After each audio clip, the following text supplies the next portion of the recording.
Hola, ¿qué tal, lectores de AFM News? Agradecemos el favor de su atención en esta noche de Focus, este 11 de junio del 2025.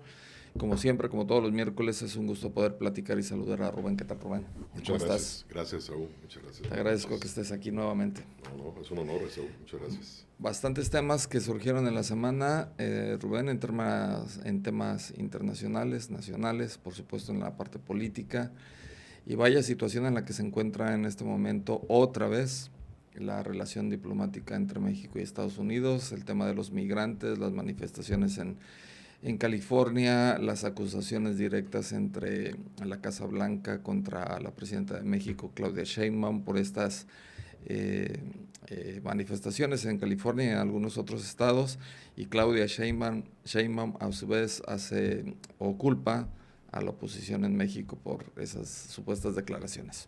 Bueno, Saúl, aquí hay que tratar de desmadejar este hilo de acontecimientos, porque en realidad esto tiene precedentes, ¿no? Esto tiene el precedente de desde que fue la campaña de Trump, que ya se avisaba que en caso de que él llegara a la presidencia norteamericana iba a haber una relación conflictiva con México en muchos temas, especialmente en el tema comercial y en el tema migratorio, precisamente por la visión que tiene este presidente de generar un nuevo modelo de desarrollo que pasa de lo abierto a lo cerrado en el caso norteamericano, con una visión de proteccionismo que Estados Unidos había abandonado desde hace muchos años y que ahora retorna en el escenario mundial, que no es el único caso, hay otras naciones que también están empezando a cerrar sus fronteras, tratando de generar nuevos modelos de protección económica al interior y de protección a sus connacionales.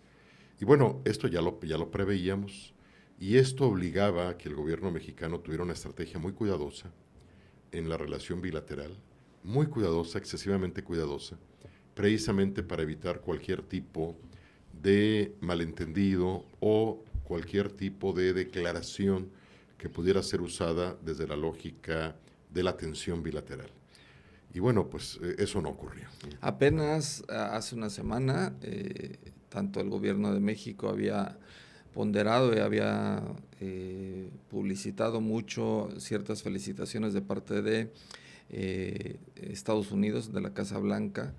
Le habían dado algunas flores a Claudia Sheinbaum, sobre todo con estas últimas detenciones que ha habido de fentanilo en la frontera, el actuar del gobierno de México en torno al combate al narcotráfico, específicamente al fentanilo al interior de nuestro país. Y de pronto estallan o crecen las protestas en Estados Unidos, y la secretaria de Seguridad Nacional, Christine Noem, en la Casa Oval, junto a Donald Trump, Así es. acusa directamente a la presidenta Claudia Sheinbaum de alentar las protestas, y las Así es. protestas violentas, señalan, ¿no? Entonces, inmediatamente Claudia Sheinbaum dice, eso no es verdad, eso es falso, yo nunca he alentado las protestas violentas, estoy en contra de la violencia en todos sus sentidos.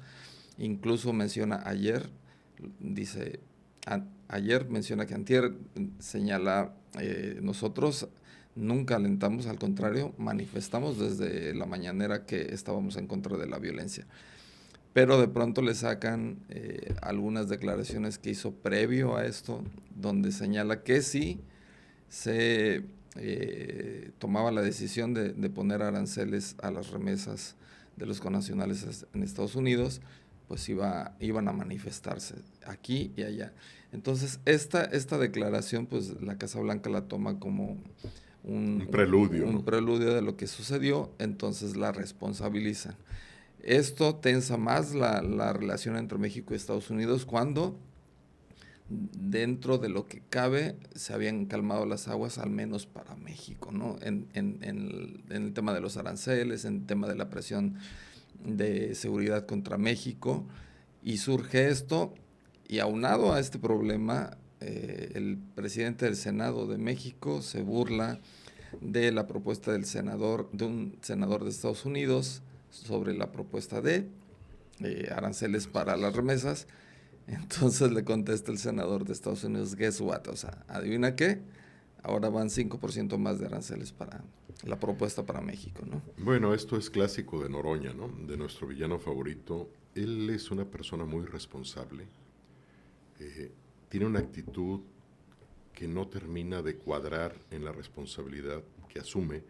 Él es el líder formal, el presidente de la mesa directiva de una Cámara que tiene incidencia en la política exterior mexicana, que es Claro, el Senado. especialmente el Senado. Exacto, el Senado de la República. Por la configuración de nuestro sistema político, el republicano, la Cámara Alta, que es el Senado, tiene incidencia en política exterior y la Cámara Baja tiene incidencia en la representación popular directa.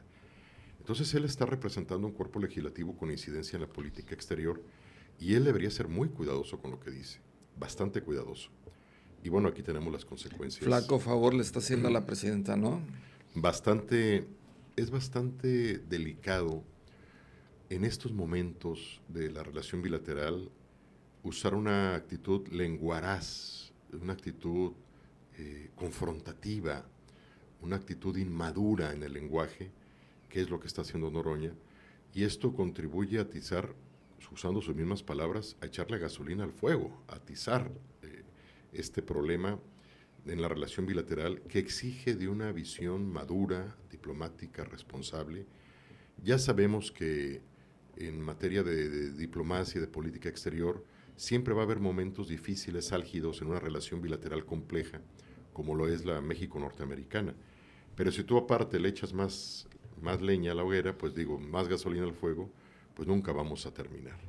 Eso con respecto a Noroña. Con respecto a la presidenta Sheinbaum, pues ella también debería ser más cuidadosa, me atrevo a decir eso, en sus declaraciones públicas, porque en efecto ella en 2 o 3 eventos, o creo que hasta un poco más, expresó opiniones muy duras, llamando a la movilización en caso de que Estados Unidos aprobara los aranceles, llamando a los nacionales diciendo que habría que defenderse, etcétera, etcétera. Por desgracia, esas declaraciones que eran estrictamente en materia arancelaria se combinaron con una circunstancia muy accidentada, muy compleja al interior, Social, ¿no? social al interior de Estados Unidos, específicamente en California, más específicamente en Los Ángeles, que detonó una serie de protestas que van subiendo de tono hasta el momento actual que ya casi parece un preludio de una confrontación más clara, más evidente, precisamente por el toque de queda. Sí, ya hay toque de queda precisamente en el centro de Los Ángeles, pero tengo la impresión de que se brincaron, o al menos México se brincó el renglón diplomático, ¿no? Y se fue al renglón político directamente. Sobre todo hablando de los poderes, el Ejecutivo y el Legislativo por el lado del Senado, y se están brincando esa parte diplomática, o al menos no sabemos si lo están realizando, pero públicamente no se ve.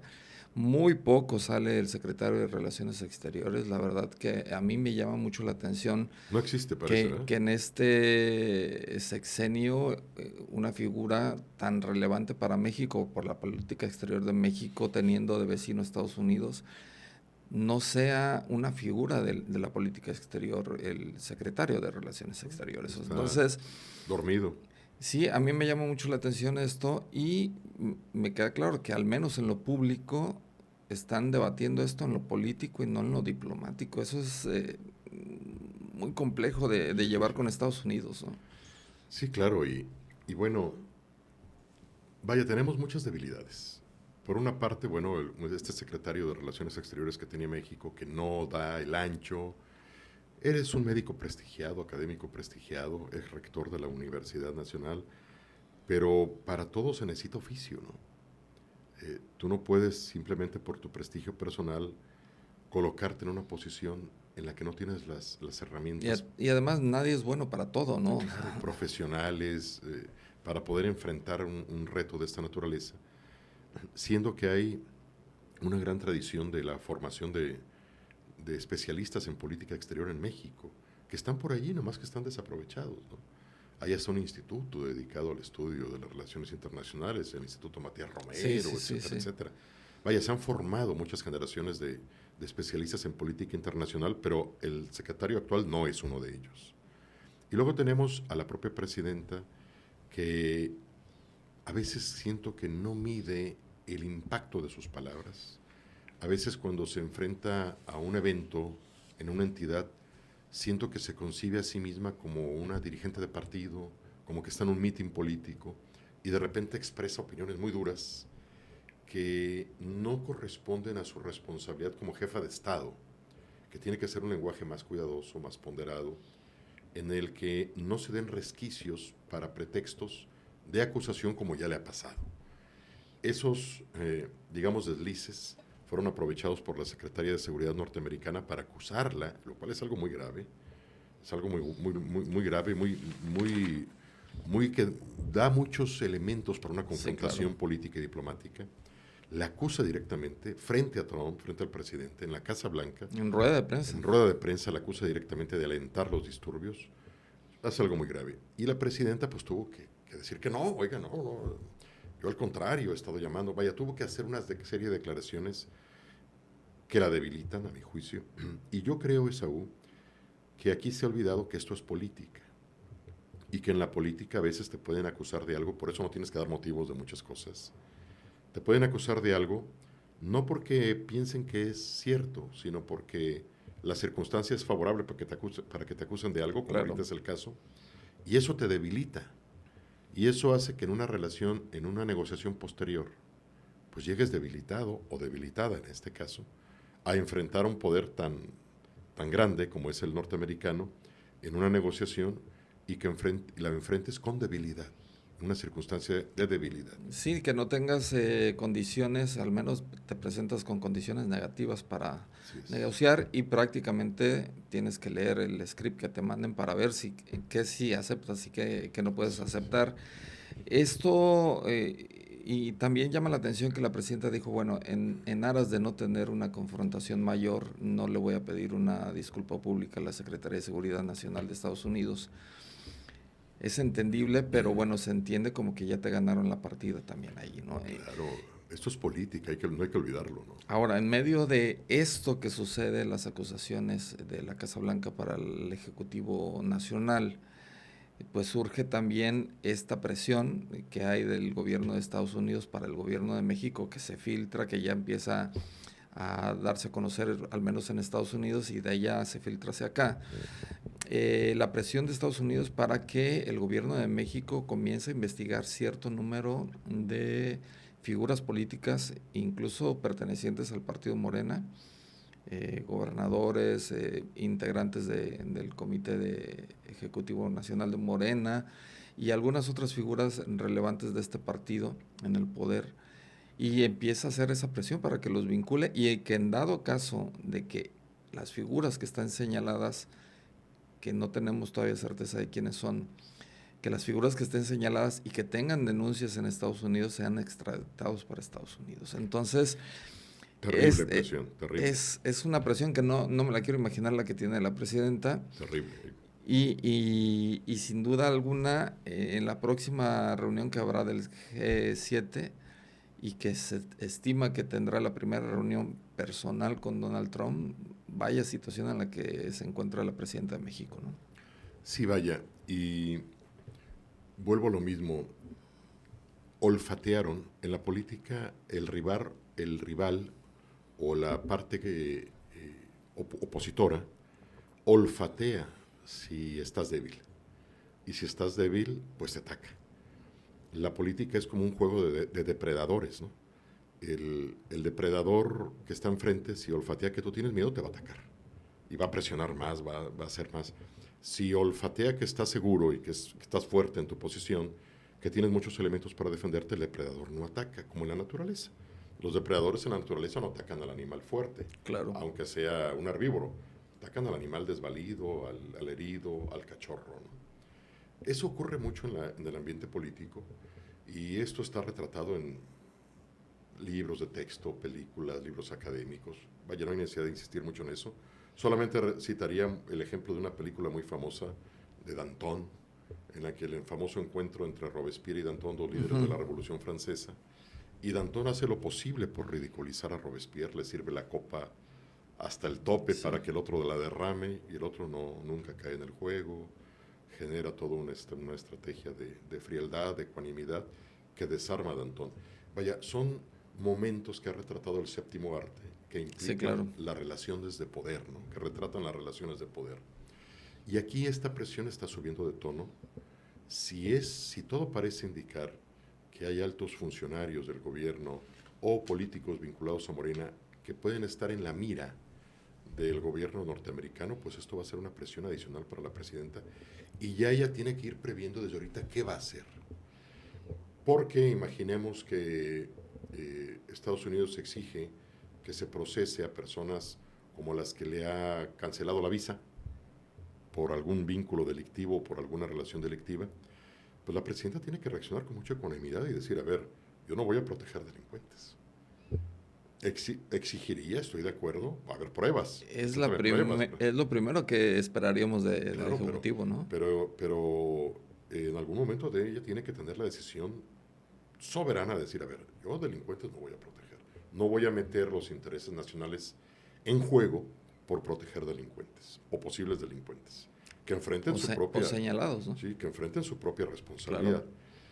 Ese es un camino que me parece inteligente. Pero si la presidenta de repente dice no y decide envolverse en la bandera y luchar contra Estados Unidos por proteger a personas que a lo mejor no lo merecen, creo que los intereses nacionales van a estar en juego y vamos a salir muy afectados. Sí, a mí me parece una ofensiva sin precedentes de Estados Unidos, al menos en lo que yo recuerdo de las tensiones diplomáticas entre México y Estados Unidos. Para mí me parece algo sin precedentes. Sí, Esta ofensiva literal en contra de figuras públicas del partido en el poder, o sea, sí, no tiene precedentes. yo no recuerdo que hubiera Ha, sucedido con el PAN o con el PRI en el momento de gobierno, ejerciendo el gobierno, ¿no? ha habido presiones a entregar a narcotraficantes, a dar resultados en materia de...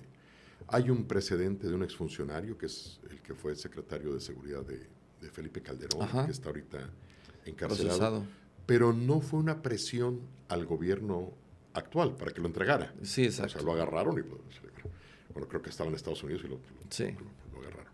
Aquí ya es una presión directa contra funcionarios posiblemente vinculados a hechos delictivos, ¿no?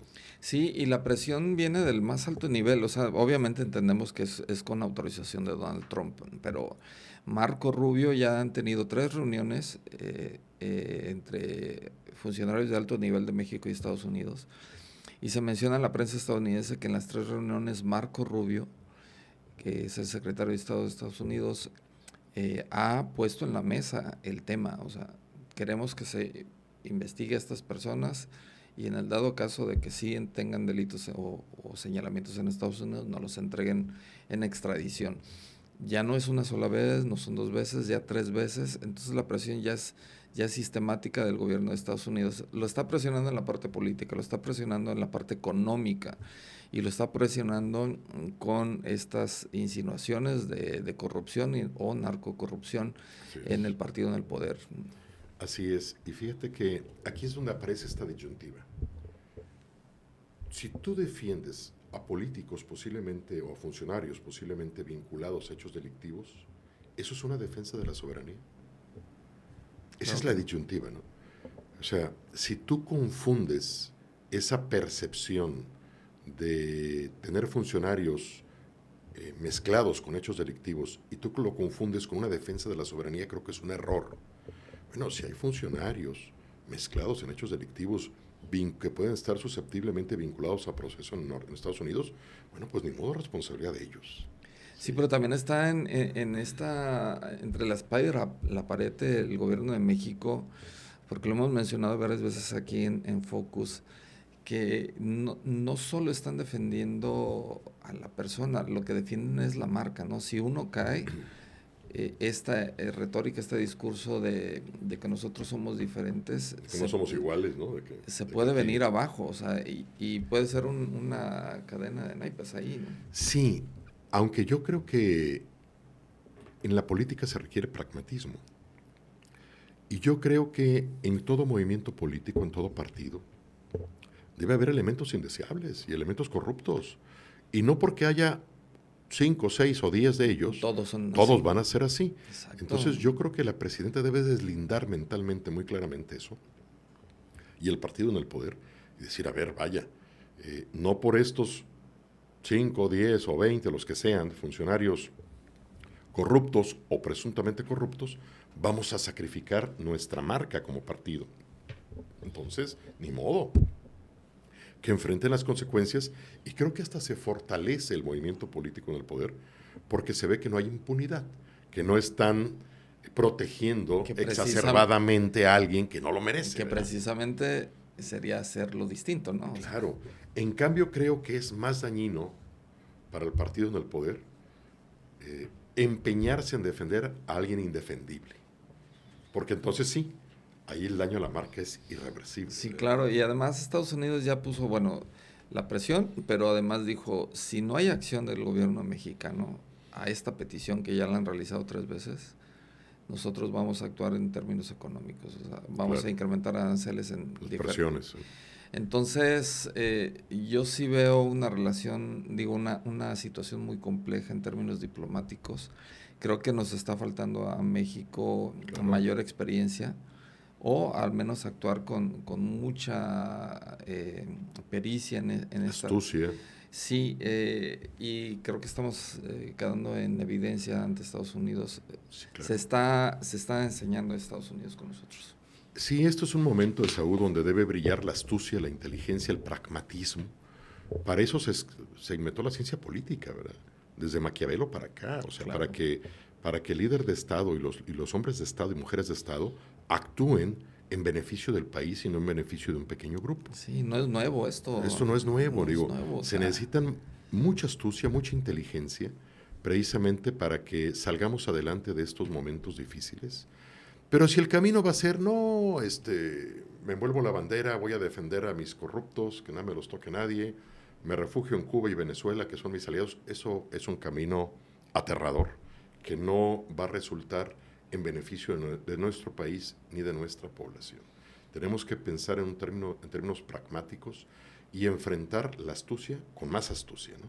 Porque si no, de alguna forma u otra vamos a terminar bastante mal en esta relación bilateral. Sí, y también en el tema social, en el tema migratorio, me parece que Estados Unidos está equivocando también la estrategia. Al principio el departamento ICE estaba pues haciendo pequeñas redadas, por así decirlo, en distintos estados de la Unión Norteamericana, y solo iba por las personas ilegales, para lo que ellos consideran ilegales, los que no tenían visa de trabajo, no tenían residencia o que no eran nacidos en Estados Unidos. A raíz de lo que sucede en California, pues Estados Unidos ya a rajatabla va prácticamente por el que parezca hispano, o sea, ya ni siquiera está respetando que tengan visa, que tengan documentos, que sean residentes, que estén legalmente en Estados Unidos. Por el simple hecho de estar o tener apariencia hispana, pues ya prácticamente los está deportando, los está levantando.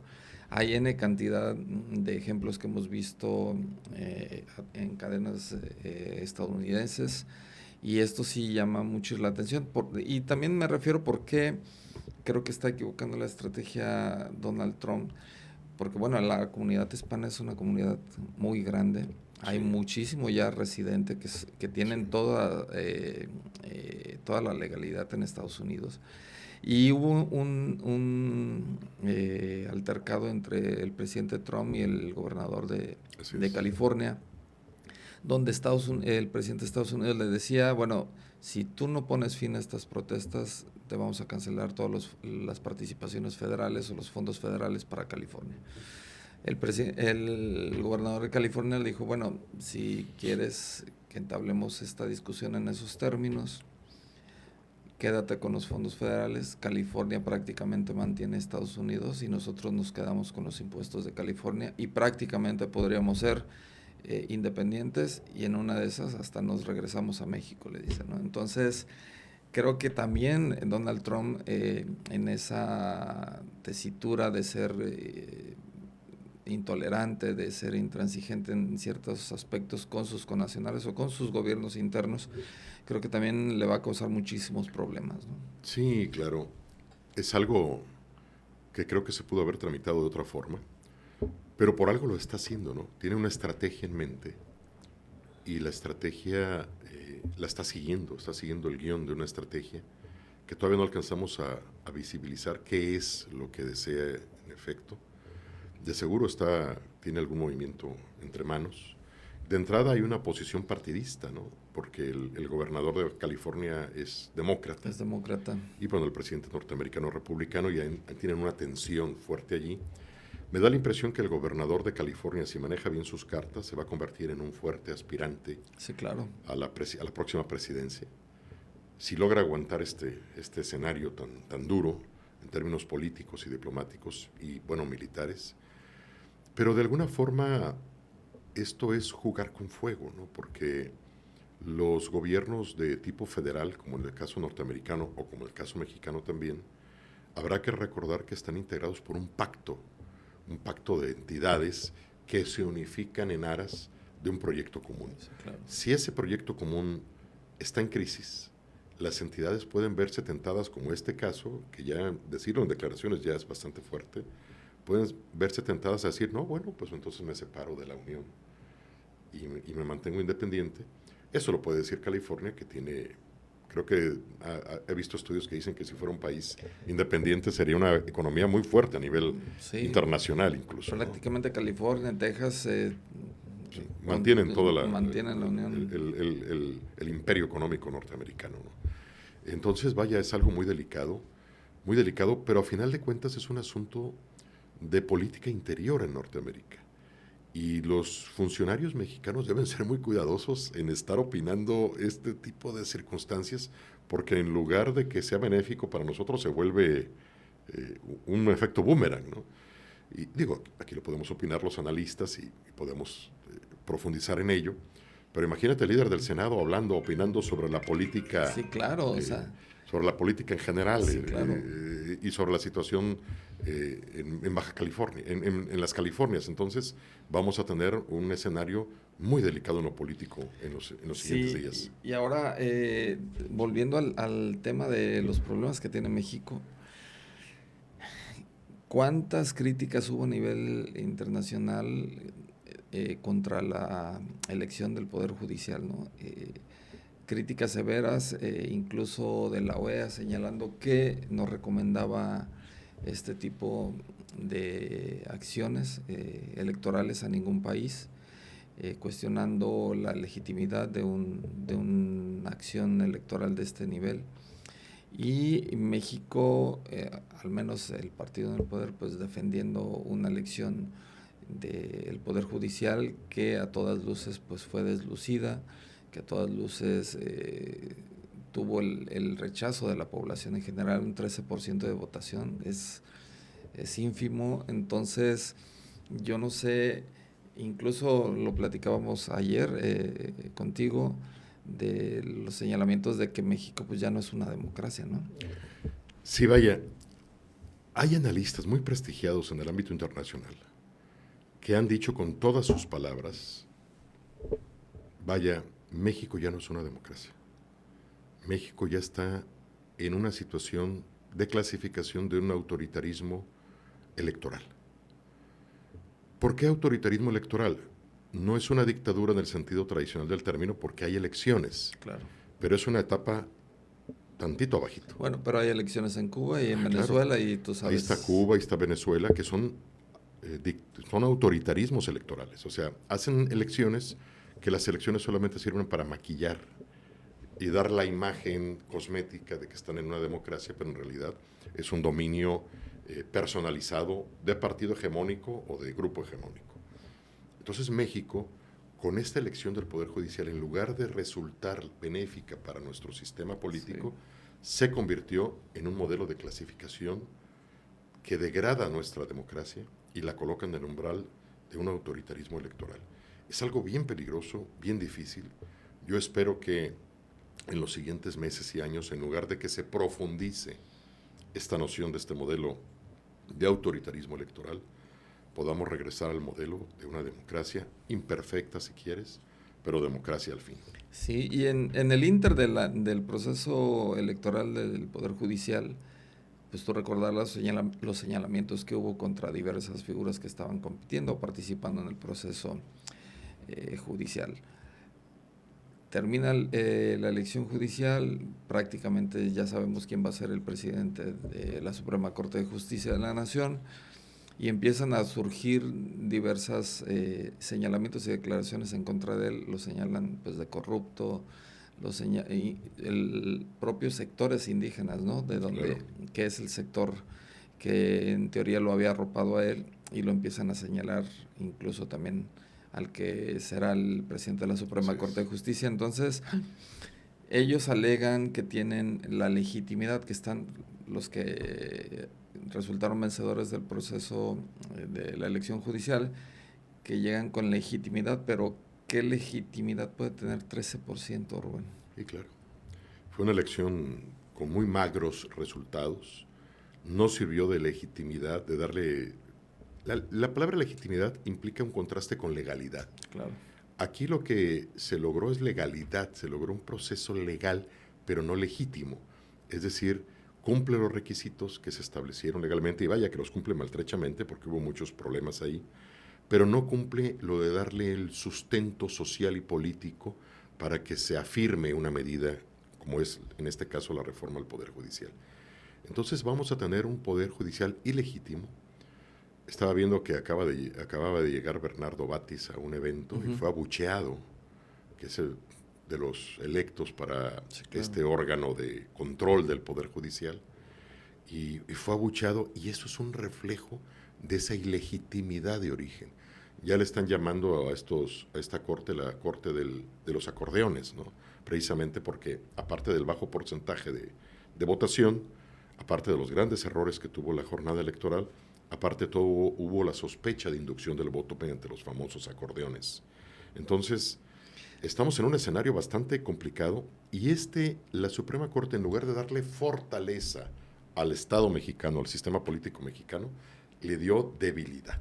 Sí, claro. Y esa debilidad le está impactando a la presidenta de México y le va a impactar a todos los representantes de México frente al exterior. Sí, de entrada hay muchas dudas de la capacidad de muchos que ganaron en este proceso electoral y que coinciden con los acordeones que se repartían, ¿no? Claro. Entonces, y digo, por ejemplo, el nuevo líder, que parece que va a ser el nuevo presidente de la Corte, lo que se ha dicho es que es indígena.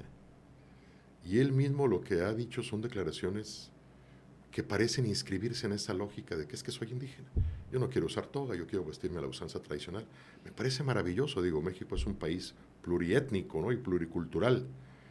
Yo no lo veo mal. El problema es de que no estamos eligiendo a un representante del Instituto Nacional de algo. Estamos eligiendo al presidente de un poder. Y el presidente de un poder, en este caso el judicial, pues debe exhibir las herramientas y las armas conceptuales, académicas, profesionales, que lo habiliten para ese cargo. Y digo, ostentarse como indígena no es precisamente ostentarse como el idóneo, ¿no? Para un cargo así. En este caso la premisa no es él, la premisa es el país, ¿no? Así Entonces, es, o sea, y él se está concentrando en lo que él quiere, ¿no? Entonces, vaya, vamos a seguir viviendo momentos un poquito dignos de análisis. Sí, claro, pues te agradezco mucho, Rubén, que nos hayas acompañado este miércoles. Gracias. Agradecemos mucho el favor de su atención, que nos haya acompañado por espacio de 33 minutos. Nos vemos el próximo miércoles en Focus a las 8 de la noche.